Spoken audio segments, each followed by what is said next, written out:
आले. नमस्कार. वाव, खूपच एक्साइटेड आणि एनर्जेटिक दिसत आहेत सर्वजण. तुम्ही एनर्जेटिक आहेत का? आहेत? वाटत नाही? काही जण आहेत, काही जण नाही. चालेल मित्रांनो, मला आहे ना शरीराने आणि मनाने जेवढेही लोक जिवंत आहेत या हॉल मध्ये त्या लोकांना बघायचे, त्यांनीच हात वरती करा, बाकीच्यांनी कष्ट घेऊन नका. हॅलो, करा हात वरती, आपण तर करा, नसेल तर काही विषय नाही. बघा, तुम्ही हात खाली करायला आणि माझी नजर तुमच्यावर पडायला असं व्हायला नकोय. हा, तर तुम्ही सर्वजण शरीराने आणि मनाने जिवंत आहेत? आतापर्यंत प्रत्येक व्यक्तीसाठी टाळी वाजवली. माझी शेवटची इच्छा आहे, आमच्यासाठी टाळी नाही वाजवली तरी चालेल. स्वतःवरती जेवढा अभिमान आहे तेवढी जोरदार टाळी स्वतःसाठी.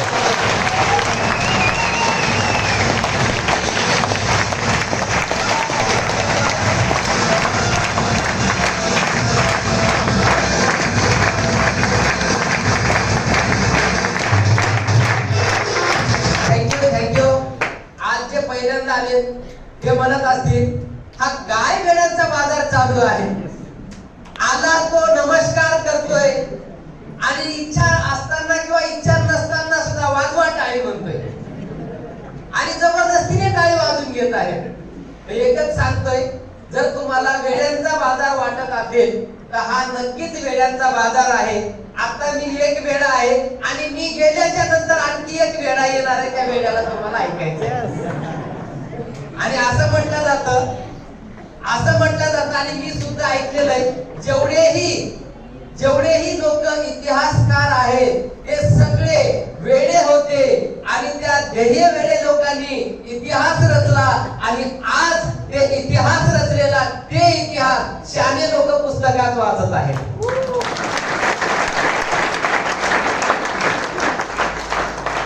चालेल मित्रांनो, छोटासा परिचय आज जे पहिल्यांदा आले त्यांच्यासाठी आणि जे मला ओळखत नाही त्यांच्यासाठी. नाव कृष्णा बाबूराव मेटकर, ऍटपोस्ट कामठा. मी पण एक खेडेगावातलाच मुलगा आहे, तालुका अर्धापूर, डिस्ट्रिक्ट नांदेड. ज्या पद्धतीनं आज तुम्ही इथं आलात त्याच पद्धतीनं आजच्या 7 ते 8 वर्षापूर्वी असाच तुमच्यासारखा येऊन बसलो होतो. ज्या पद्धतीनं तुमच्या डोक्यामध्ये चालू आहे नेमका हा प्रकार काय आहे, सेम माझ्याही डोक्यामध्ये चालू होतं नेमका हा प्रकार काय आहे.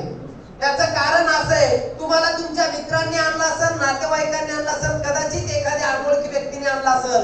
त्याच पद्धतीनं मला आजच्या 8 वर्षापूर्वी एका अनोळखी व्यक्तीने अशा हॉलमध्ये आणून बसवलं होतं. असे माझे ग्रेट ऑफ द ग्रेट गुरु, ज्या व्यक्तीमुळे आज माझं लाईफ चेंजेस नसून पूर्णपणे ट्रान्सफर झालं, असे मराठवाड्याचे fastest and first world wide team coordinator mister Dattaji Limbolkar यांना मी मनापासून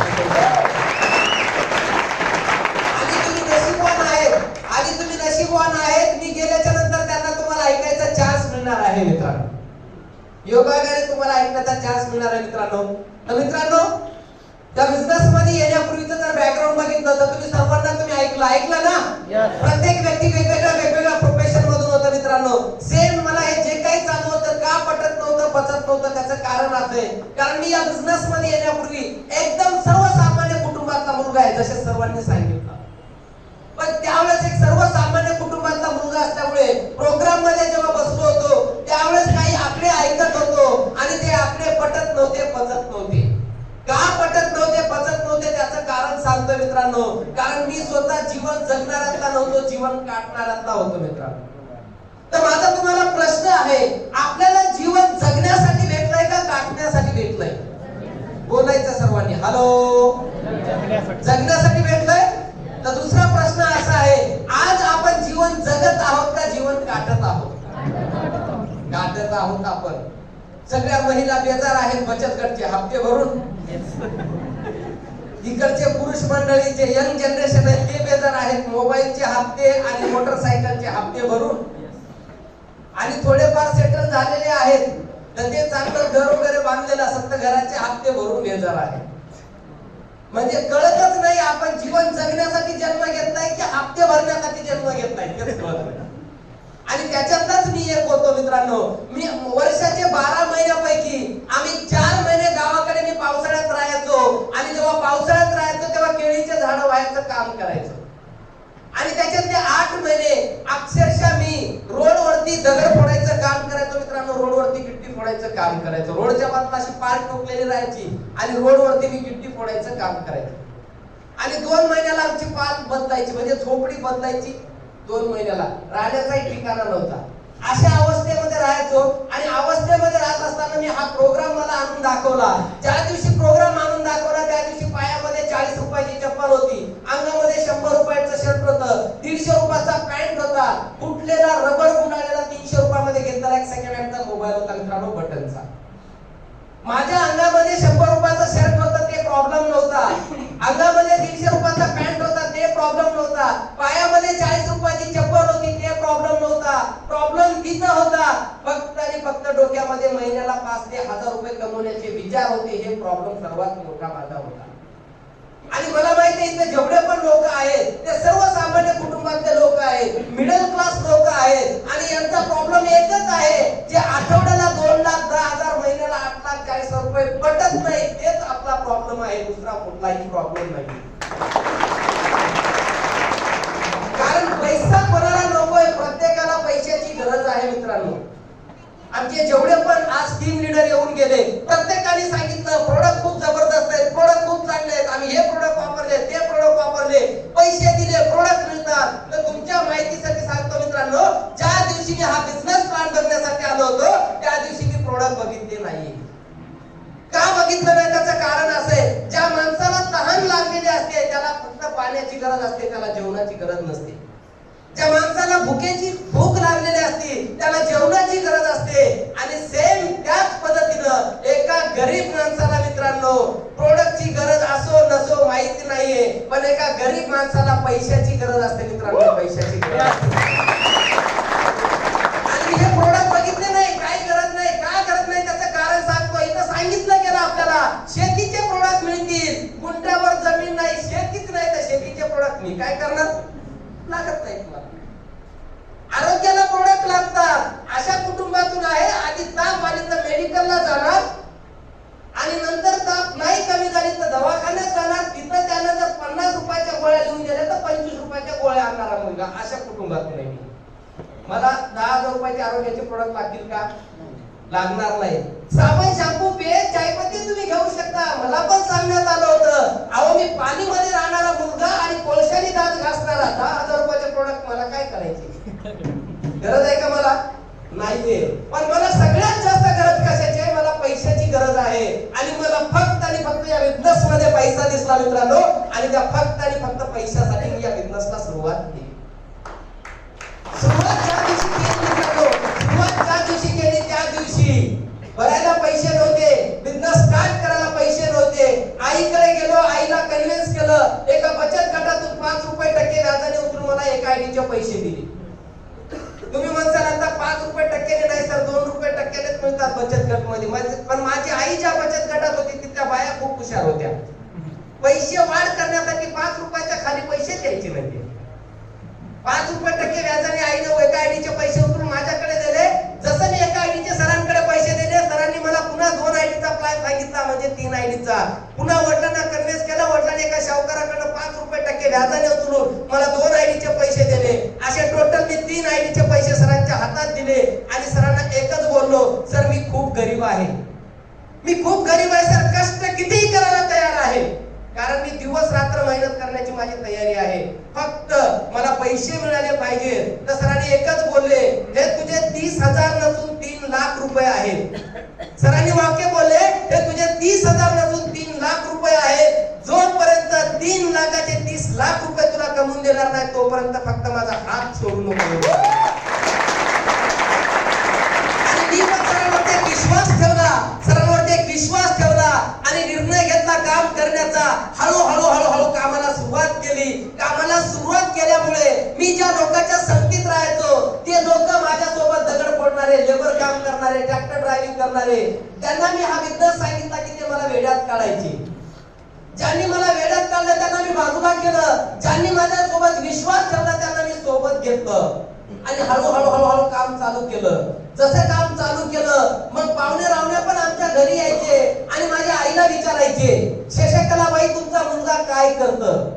तर माझी आई लोकांना सांगायची, काय करते माहिती नाहीये, पण 1,00,000 रुपयाच्या खाली येत नाही आणि कारच्या खाली उतरत नाही.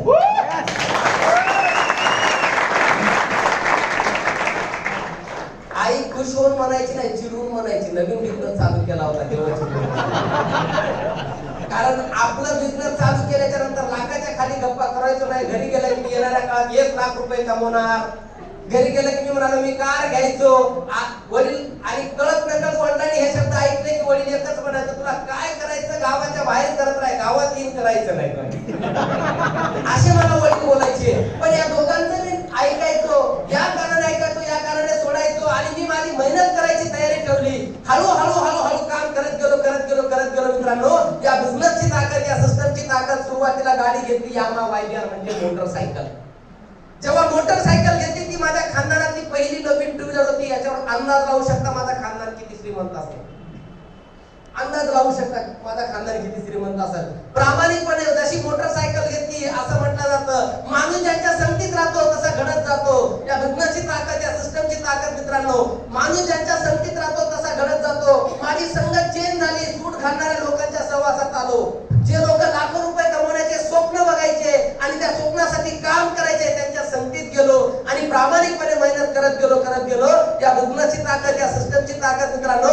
आज मी एक नाही मित्रांनो, माझ्याकडे स्वतःकडे 3 फोर व्हीलर आहेत मित्रांनो. Power of my life.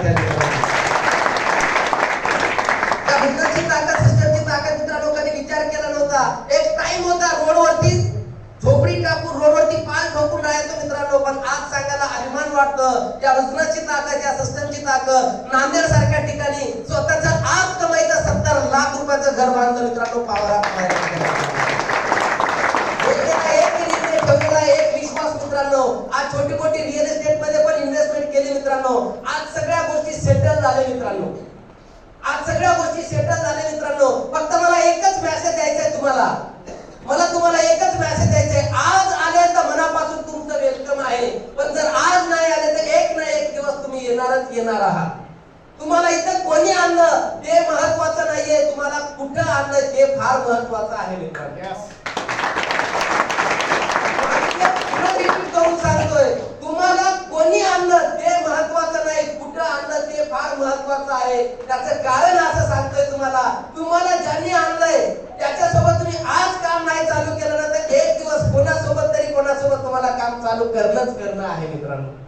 त्याचं कारण सांगतोय. आजचे great of the great winner Shaikh sir येऊन गेले. त्यांनी काय बोलले, त्यांना प्लॅन कोणी दिला होता? मी दिला. मी नांदेड वरून बसने गेलो होतो लातूरला. बसने गेलो होतो. काळा झर चेहरा माझा. आज उन्हात आणत काम करायचो का आम्ही डीटीसी होतो तेव्हा. हॅलो, डीटीसी होतो. मला माहित नाही, मला एका सरांनी त्यांना भेटून दिलं. सर म्हणले हे असे सर आहेत आणि एवढा जबरदस्त व्यक्ती आहे सर, एवढा भारी व्यक्ती आहे सर. पण सर खरंच जबरदस्त आहे, भारी आहे. आणि सरांनी सरांच्या तोंडाने कबूल केलं. माझ्या एवढा कोणच भारी नव्हतं म्हणले. आणि ते त्याच्या ठिकाणी राईट होते, कारण ते शिक्षक होते, पगार कमवणारे होते, इन्कम कमवणार होते. आणि त्यांनी म्हणले तुम्हाला काहीच माहित नाही, तुमचं जेवढं वय आहे तेवढा माझा अनुभव आहे. ते त्याच्या ठिकाणी बरोबर होते. कारण मी जेव्हा त्यांना सांगायचो असे खूप कंपन्या बघितल्या, असं झालं तसं झालं, सगळं झालं सांगितलं त्यांनी. मग नंतर त्यांनी ऐकलंच नाही. पण मी पण कधी ना कधी ते सोबत आपल्या येतील या आशेने त्यांचा मी नंबर माझ्याकडे सेव्ह केला. आणि नंबर सेव्ह केल्याच्या नंतर हळूहळू झालं असं 1 ते 1.5 वर्ष उलटून गेलं. 1.5 वर्षाच्या नंतर आमचा एक ग्रुप आहे डीटीसी नावाचा ग्रुप. त्या ग्रुप मध्ये आपले great of the great Mahaguru Tatyasaheb Ingale सरांनी त्यांना ग्रुपला जेव्हा ऍड केलं डीटीसी नावाच्या ग्रुपला, मी म्हटलं असा कोण व्यक्ती आहे की माझ्या क्रॉस लाईन मध्ये आणि डीटीसी नावाच्या ग्रुप मध्ये या व्यक्तीला आता ऍड केले. मी जेव्हा जाऊन चेक केलं तर काय सरांचा डीटीसीचा मेसेज सरांनी ग्रुप मध्ये सोडला. अरे जबरदस्त. आणि सरांनी आले तुम्ही मनापासून वेलकम. याच्यातून सांगायचं तात्पर्य एकच आहे, तर तुम्हाला कोणी आणलं ते महत्वाचं नाही, कुठं आणलं ते फार महत्वाचं आहे. पण झालं असं, मी एकदम सर्वसामान्य होतो, मी एक दगड फोडणारा मुलगा होतो, माझी अचिव्हमेंट नाही, इन्कम नाही, काहीच नाही. बसने जाऊन त्यांना प्लॅन सांगितला होता, म्हणून त्यांना कदाचित विश्वास बसला नसेल. तर होऊ शकतं आज तुम्हाला ज्यांनी आणलेलं आहे ते होऊ शकतं एखाद्या तुमच्यापेक्षा परिस्थितीने कमी असलेली एक लेडीज असू शकते, त्या लेडीजने तुम्हाला आणला असेल. होऊ शकते तुमच्यापेक्षा गरीब असणाऱ्या एखाद्या मुलाने तुम्हाला आणला तर होऊ शकतं तुमच्यापेक्षा परिस्थितीने नाजूक किंवा बॅकग्राऊंडने नाजूक असणाऱ्या व्यक्तीने तुम्हाला आणलेला तर, पण तुम्हाला कोणी आणलं ते महत्वाचं नाही सर, कुठं आणलं ते फार महत्वाचं आहे. एक विश्वास ठेवा या बिझनेसवर आणि एक विश्वास स्वतःवरती ठेवा सर आणि हा बिझनेसला सुरुवात करा.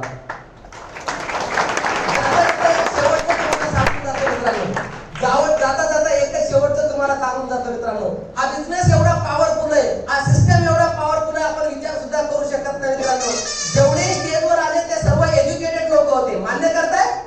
प्रत्येकाचं वेगवेगळं एज्युकेशन झालं होतं मित्रांनो, पण यांचे जेवढ्यांचे एज्युकेशन तुम्ही ऐकलं, परत डीएड होतं, बीएड होतं, एमए होतं, एमफिल होतं किंवा ऍडिशनल वेगवेगळ्या लोकांचे डिग्री होते मित्रांनो, पण माझं शिक्षण कुठल्याही प्रकारचं हायर एज्युकेशन झालेलं नाहीये मित्रांनो, कुठलीही डिग्री डिप्लोमा नाही मित्रांनो, कुठलंही ग्रॅज्युएशन पोस्ट ग्रॅज्युएशन नाही मित्रांनो, माझं शिक्षण फक्त आणि फक्त 4थी शिक्षण आहे मित्रांनो. शिक्षण 4थी मित्रांनो. आज मी 3 आयडी बिझनेसला सुरुवात केला होता. एक आयडी कॉन्टिनेंटल टीम कोऑर्डिनेटर आहे, दोन्ही साइडला 2 आयडी नॅशनल टीम कोऑर्डिनेटर आहेत मित्रांनो. पत्नीच्या नावाचा एनटीसी, भावाच्या नावाचा एनटीसी मित्रांनो. आज 3 आयडी बिझनेस केलेला, 2 आयडी एनटीसी आणि 1 आयडी सीटीसी आहे मित्रांनो. खूप पॉवरफुल बिझनेस आहे. ज्यांच्या सोबत आला त्यांच्या सोबत बसा, डाऊट घेण्यापेक्षा डिटेल्स घ्या आणि तुम्हा सर्वांना हा बिझनेस करण्यासाठी मनापासून तुम्हाला शुभेच्छा देतो मित्रांनो. आणि इथंच थांबतो मित्रांनो. जय हिंद, जय महाराष्ट्र. थँक्यू.